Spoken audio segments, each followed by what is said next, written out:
오늘 이 시간 누가복음 4장 말씀 통해서 하나님의 귀한 은혜가 새벽 제단에 나온 저와 여러분들 가운데 은혜가 되고 축복이 되기를 간절히 소망합니다. 오늘 누가복음 4장 말씀에는 예수님께서 시험 받으신 말씀으로 우리에게 먼저 귀한 말씀을 우리에게 증가하고 계십니다. 예수님에 대하여서는 이미 구약성경 창세기 3장 15절이죠. 이미 메시아에 대한 언약을 우리에게 말씀하신 바가 있습니다. 여자의 후손이 내 머리를 상하게 할 것이오라고 우리에게 이미 말씀하셨죠. 여자의 후손이 예수 그리스도는 우리가 말씀을 통해서 아시는 대로 언약대로 십자가상에서 완전한 승리를 우리에게 허락하여 주셨습니다. 오늘 성경 누가복음 4장은 예수님께서 공생애를 시작함에 있어서 그 시작점에 해당되는 말씀이죠. 감히 오늘 말씀을 통해서 공생애를 시작하시려고 하는 사단에게, 공생애를 시작하려고 하는 예수님에게 사단은 공격하지만 감히 그 사단은 예수님에게 고개조차 들 수 없는 것을 말씀을 통해서 우리가 읽게 됩니다. 예수님께서는 분명히 처음부터 승리하셨고 십자가상까지 예수님께서는 승리하신 우리의 주가 되심을 믿습니다. 예수 그리스도께서 승리하셨으므로 또한 그를 믿는 모든 사람에게도 승리할 수 있도록 도와주실 수 있는 줄로 믿습니다. 오늘 성경 말씀 가운데 1절 말씀입니다. 1절 말씀을 보니까 예수께서 성령의 충만함을 입어 요단 강가에서 돌아오사 광야에서 40일 동안 성령에게 이끌리셨다라고 말씀을 하고 계십니다. 예수님께서 세례를 받으시고 나서 광야에서 40일 동안 금식기도 하셨다라고 우리에게 말씀을 하고 계시는데, 광야에서 만약 40일 동안 금식기도 한다고 한다면 물론 좋은 점도 있겠지만 안 좋은 점도 있을 것 같아요. 불리한 환경이죠. 왜 그러냐고 질문한다면 전도서 4장 10절이죠. 그들이 넘어지면 하나가 그 동물을 붙들어 일으키려니와 홀로에서 넘어지고 붙들어 일으킬 자가 없는 자에게는 화가 있으리라 라고 전도서에서 말씀하고 계시는데, 옆에서 도와줄 수 있는 사람이 있는가 하고 없는 사람이 있는가 하고는 큰 차이가 있겠죠. 물론 저는 40일 금식 기도를 할 만한 그런 능력은 안 되지만 그래도 혼자 기도하는 것보다 옆에서 기도를 이끌어주는 사람이 있고 도와주는 사람이 있으면 참 복이 될 거라고 생각이 되어집니다. 그러나 오늘 예수님께서는 광야에서 홀로 기도를 하고 계시죠. 그러나 홀로 기도하는 사람에게 있어서 만약 장점이 있다면 이 광야에서 세상과 육체의 일에 전혀 집착할 수 있는 은혜가 있겠죠. 그래서 예수님께서는 광야에서 홀로 금식기도 하시지만 좀 외롭지만, 특별히 광야에서 누군가가 나를 도와줄 사람은 없지만 그래도 오직 성령의 능력에 힘입어서 하나님과만 절대적으로 교제하고 세상과 육체의 일에 집착할 수 있지 않는 이 일은 정말 예수님에게 정말로 유익하고 정말로 그분에게 사역에 있어서 큰 도움이 되지 않았나 생각이 되어집니다. 예수님께서 40일을 금식하셨다고 해서 우리도 40일을 금식해야 됩니까? 라고 질문한다면 저는 그 부분에 대해서 뭐라고 얘기를 할 수는 없습니다. 믿음대로 하시면 되겠죠. 그러나 저는 40일 이렇게 할 자신은 없지만, 그러나 저는 이렇게는 이야기할 수 있을 것 같아요. 금식 기도는 우리에게 있어서 필요하다라고 저는 이야기를 하고 싶습니다. 하나님 우리를 창조하실 때 어떻게 창조하셨습니까? 영과 육으로 창조하셨죠. 흙으로 빚으시고 예수님께서 그의 생기를 불어 넣어 주심으로 생명이 되어졌다라고 우리에게 말씀을 하고 계십니다. 그런데 문제는 무엇입니까? 이 전적으로 타락된 우리 인간이 문제죠. 그렇기 때문에 영과 육으로 창조된 인간은, 육은 어디로부터 왔습니까? 흙으로부터 왔죠. 그렇기 때문에 육을 찾을 수밖에 없죠. 육은 흙으로 왔기 때문에 육은 흙을 찾을 수밖에 없고, 영은 어디로부터 왔습니까? 하나님께로부터 왔기 때문에 영은 창조주, 영이신 하나님을 찾을 수밖에 없는 거죠. 그렇기 때문에 육은 육을 찾을 수밖에 없고 영은 이 하나님을 찾을 수밖에 없는 우리의 삶이죠. 그래서 우리 스스로가 긴장하지 않고 우리 스스로가 부르짖지 않으면 어떻게 됩니까? 이 세상 것에 우리는 끌려다니면서 살아갈 수밖에 없다라고 하는 사실입니다. 그러한 뜻에서 어떠한 날을 정해서 금식을 하면서 그러한 모든 육적인 일들과 세상적인 일들을 끊어버릴 수 있는 시간을 정해서 우리가 몸부림치는 이런 시간들은 우리에게 꼭 필요하다고 저는 생각이 되어집니다. 그래서 우리 모두 다가 어떻게 해요? 육에 만족하고 육의 지배를 받는 삶이 아닌 성령의 지배를 받는 삶을 살아드릴 수 있는 은혜가 있기를 간절히 소망합니다. 예수님께서 오늘 그렇게 기도하는 가운데 오직 성령의 지배를 받는 귀한 사역을 감당하시고자 금식 기도를 하신 것입니다. 그렇게 금식 기도를 하고 나서 사단이 찾아와서 예수님께 시험을 하는데, 세 가지의 시험인데 이 세 가지의 시험의 유형은 그 요한일서 2장 16절에서 말씀하시는 것과 같이 육신의 정욕과 그리고 안목의 정욕과 이생의 자랑에 대해서 사단은 예수님에게 시험을 하고 계십니다. 근데 이렇게 시험하는 내용들을 하나씩 보게 되어지면 3절 말씀이죠. 마귀가 예수님에게 이렇게 시험을 합니다. 내가 만일 하나님의 아들이거든 이 돌들에게 명하여 떡이 되라라고 사단은 예수님께 시험을 합니다. 예수님께서 친히 이러한 시험을 받으셨을 때 예수님께서는 친히 이 일들을 하실 수가 있습니다. 예수님께서 이적을 베푸셨다는 것들을 보게 되어지면 오병이어의 기적들, 물이 포도주로 바뀌는 이적들 하실 수 있죠. 그러나 그러한 이적들은 누구를 위한 것입니까? 제자들의 신앙을 위한 이적이죠. 무엇보다도 예수님께서는 지금 상당히 배가 고프시지만 또한 육신의 만족을 위해서 이적을 베풀고 싶지를 않습니다. 모든 목적은 하나님의 영광을 위해서 예수님께서는 이적을 베푸시고 싶은 거죠. 더 나아가서 우리 4절 말씀인데 4절 말씀을 제가 또 보면 예수님께서 대답하시되 기록된 바 사람이 떡으로만 살 것이 아니다라고 말씀을 하고 계십니다. 40일 금식 이후에 예수님께서는 오직 하나님의 말씀에 사로잡혀서 기도를 하셨습니다. 40일 금식 기도가 끝이 나게 되어졌죠. 어쩌면 우리는 혹시라도 금식을 하신 분들은 어떻게 그 훈련이 끝나고 대처하시는지 모르겠지만 이제 금식이 끝난 이후이므로 이제 먹고 싶은 걸 아무렇게나 먹어도 된다라고 생각할지 모릅니다. 그러나 예수님께서는 그 이후에도 끝까지 어떻게 사셨습니까? 오늘 성경 말씀에는 떡으로만 살 것이 아니다라고 말씀을 하고 계시지만 실제 본문에는 하나님의 말씀으로 살 것이다라고 말씀을 하여 주셨습니다. 그러니까 예수님께서는 훈련 과정이나 훈련 이후에도 변함없이 하나님 말씀대로 정욕에 물들지 않고 말씀대로 사시고자 하셨던 예수님의 뭡니까? 그분의 결단과 그분의 의지를 우리에게 말씀을 하고 계시죠. 이 말씀을 통해서 우리에게도 은혜가 있기를 간절히 원하는 것은 분명히 예수님께서는 금식기도 하시고 하나님의 말씀에 붙들려서 육신의 정욕대로 살지 않겠다라고 하는 예수님의 삶을 우리에게 보여주시고 계십니다. 사랑하는 우리 모든 성도님들 가운데도 은혜가 있기를 원하는 것은 육신의 정욕을 예수님께서 승리하신 것처럼 우리 모두 다 이겨나갈 수 있는 은혜가 있기를 간절히 바랍니다. 육신의 정욕은 어쩌면 생각하기를 그게 그렇게 대단한가라고 생각할지 모르겠지만 그 홍해 사건 이후에 이스라엘 백성들이 막 원망합니다. 원망하는데 그 원망하는 것 중에 대표적인 원망이 어떠한 원망이었습니까? 먹을 양식이 없고 마실 물이 없어서 부족하였다라고 이스라엘 백성들을 막 불평하였다라는 것을 우리가 성경에서 배우게 되었습니다. 저는 어릴 때 그 말씀을 배우면서 이해가 안 되더라고요. 어른들이 왜 먹을 음식 때문에 싸우고 마실 물이 없다고 우리 어른들이 싸울까? 근데 어릴 때는 몰랐는데 커보니까 알겠더라고요. 어른들도 먹을 음식과 마실 물 때문에 싸우더라고요.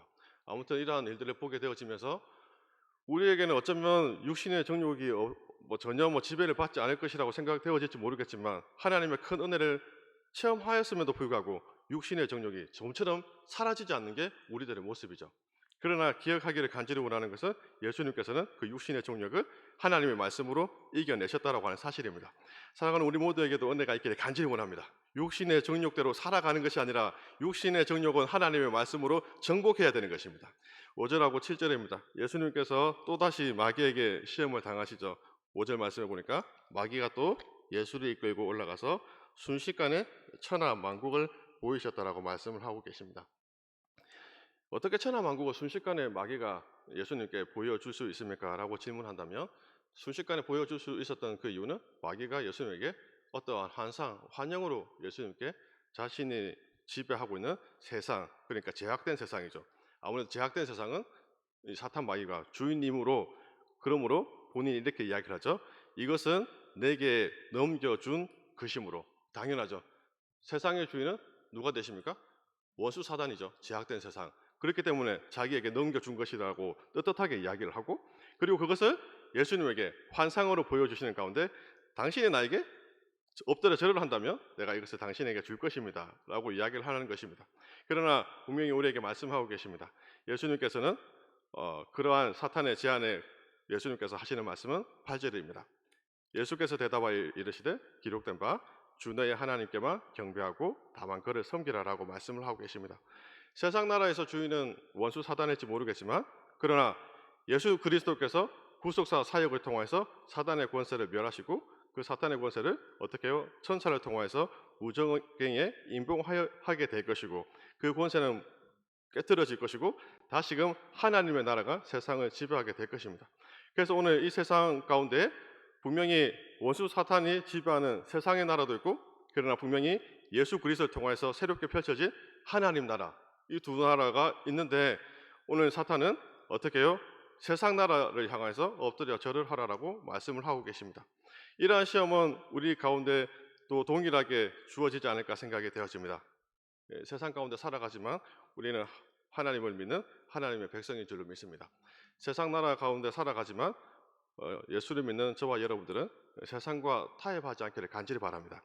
8절에 있는 하나님의 말씀과 같이 주 너의 하나님께만 경배하고 다만 그를 섬기라라고 하신 말씀과 같이 절대로 세상과 타협하지 않고 하나님만 경배할 수 있는 은혜가 있기를 간절히 소망합니다. 10절하고 12절 말씀요. 사탄은 또다시 세 번째 나와서 이렇게 시험을 합니다. 10절 말씀에 하나님이 너를 위하여 그 사자들을 명하사 너를 지키게 9절이네. 죄송합니다. 9절 제가 잘못 읽었습니다. 예루살렘에 가서 성전 꼭대기에 세우고 이르되 내가 만일 하나님의 아들이거든 여기에서 뛰어내리라 라고 새로운 아주 제안을 사탄이 예수님께 하고 계십니다. 예수님께서 구속 사역을 이루시는 방법은 물론 그에게는 능력이 있어서 이렇게 해서 구속 사역을 이룰 수도 있을 것입니다. 왜냐고 하니까 그분은 어떤 분이십니까? 그 본체가 하나님이시기 때문에, 그분은 하나님과 동등된 분이시기 때문에 하실 수 있는 분이십니다. 그런데 그렇게 하실 수 있는 분을 향해서 사탄이 이야기를 한 거죠. 이렇게 뛰어내리라. 그러면 천사가 수정들게 될 것입니다. 굳이 그렇게 고생하지 않고 아주 창의적인 방법으로 특출한 능력이 있는데 왜 그 능력으로 하시지를 않고 그렇게 고생길을 가려고 하십니까? 사탄이 예수님에게 이렇게 질문하고 시험하는 것은 굳이 그렇게 할 필요가 없다라고 예수님을 시험하고 있는 것이죠. 그러나 예수님의 구속 사역은 어떤 사역입니까? 율법에 철저히 순종하시면서 사역하신 거죠. 그분의 사역은 죽기까지 순종하시고 죽기까지 사랑하신 십자가의 사역이십니다. 그래서 예수님께서는 분명히 사탄이 시험하는 그 시험을 향해서 이렇게 말씀을 하고 계십니다. 어떻게 말씀하십니까? 12절 말씀요. 예수께서 대답하여 이르시되 주 너의 하나님을 어떻게 해요? 시험하지 말라라고 말씀을 하고 계십니다. 예수님께 시험한 이 시험의 내용을 보면서 저는 세 번째 시험이 제 스스로에게는 참 힘든 시험이겠다라는 생각이 되어졌습니다. 세 가지 시험이 다 힘들겠지만 세 번째 시험이 힘들다고 생각이 되어지는 이유는, 사람은 누구나가 자신의 능력을 믿고 살아갈 때가 참 많지 않나 생각이 되어집니다. 사람에는 영과 육이 있지만 또한 그 안에 혼적인 능력, 혼적인 생명이죠. 그 생명에는 정신적인 능력, 이성적인 능력, 이러한 능력들이 다 우리에게 주어져 있죠. 그 능력은 우리가 생각하는 것 외로 상당히 탁월하지 않나 생각이 되어집니다. 그 능력이 너무나도 탁월하기 때문에 우리는 순간순간 이렇게 생각할 때가 많습니다. 내가 가진 능력으로 모두 다 할 수 있다. 그렇게 생각할 때가 참 많죠. 예수님에게 뭡니까? 사탄이 시험한 것도 그러한 시험이죠. 굳이 그렇게 할 필요 없이 그냥 네가 가진 능력으로 하면 되지 않겠느냐라고 생각할지 모르겠지만, 이 세 가지 시험을 통해서 우리는 분명히 기억해야 될 것은, 우리 안에 나 자신에게 정말로 탁월한 능력이 있다 할지라도 그 모든 탁월한 능력은 성령의 능력에 반드시 순종해야 됩니다. 아무리 내가 좋은 것과 좋은 것을 가지고 있다고 할지라도 그 모든 것은 성령의 생각에 순종하지 않는다고 한다면 그것은 내가 한 것이 될 것입니다. 우리는 분명히 세 가지 시험을 통해서 기억하기를 간절히 원하는 것은, 하나님께서 정말로 원하시는 것은 내 잘난 맛으로 살아가는 것이 아니라, 내 잘난 맛으로 뭔가를 드러내는 것이 아니라, 성령께서 주시는 생각에 순종하는 가운데 그분이 일하시고 그분의 능력이 드러나도록 하는 것이 예수를 믿는 사람의 우리의 삶이어야 되지 않나? 오늘 우리 말씀을 통해서 이야기를 하고 계신 것입니다. 우리는 생각할지도 모릅니다. 과연 그렇게 살아드리는 사람이 있습니까? 라고 질문한다면, 중국에 단기 선교를 간 적이 있는데 가면서 어떤 책을 읽었냐고 하니까 중국 대륙을 선교하신 허드슨 테일러라고 하는 그 책을 읽으면서 단기 선교를 한 적이 있는데, 이분이 노년에 붙드는 말씀이 딱 두 구절의 말씀을 붙들었더라고요. 그러니까 그 훌륭한 영적인 거장이 인생의 마지막에서 붙던 성경의 말씀 두 구절이었는데, 그래도 그분이 이 정도의 말씀을 붙잡을 그러한 것이었다고 한다면 꽤 의미가 있지 않을까 생각이 되어져서 그 말씀을 묵상하고 묵상하였는데, 그분이 붙잡은 말씀 두 가지는 무엇이냐고 하니까, 첫 번째는 갈라디아서 2장 20절입니다. 제가 읽어드리면, 내가 그리스도와 함께 십자가에 못 박혔나니 그런즉 이제는 내가 사는 것이 아니요 오직 내 안에 그리스도께서 사시는 것이라. 이제 내가 육체 가운데 사는 것은 나를 사랑하사 나를 위하여 자기 자신을 버리신 하나님의 아들을 믿는 믿음 안에서 사는 것이라. 그가 붙잡은 첫 번째 말씀은 갈라디아서 2장 20절입니다. 굳이 뭐 이 말씀을 왜 붙잡았냐라고 그 스스로는 이렇게 이야기를 합니다. 내가 하는 것이 아닌 내 안에 가지고 있는 모든 육신의 정욕과 안목의 정욕과 이생의 자랑을 전부 다 계속해서 내 삶 가운데 드러나려고 하는데, 그것을 계속해서 십자가에 못 박는다는 거죠. 내가 하고 싶어 하는 나의 능력도 있고 나 자신의 뭔가 재능도 있지만 그것을 날마다 십자가 안에서 못 박고, 두 번째 붙잡은 말씀요, 시편 37편 4절입니다. 제가 읽어드리면, 또 여호와를 기뻐하라. 그가 내 마음의 소원을 내게 이루어 주시리로다. 그분이 붙드는 말씀은 이것입니다. 가면 갈수록 내가 가지고 있는 능력은 전부 다 성령의 능력으로 소멸하고, 대신에 하나님께서 그 마음 가운데 주시는 하나님이 원하시는 방법과 내용을 주시는 대로 사역함으로 말년했던 사역이 가장 풍성했대요.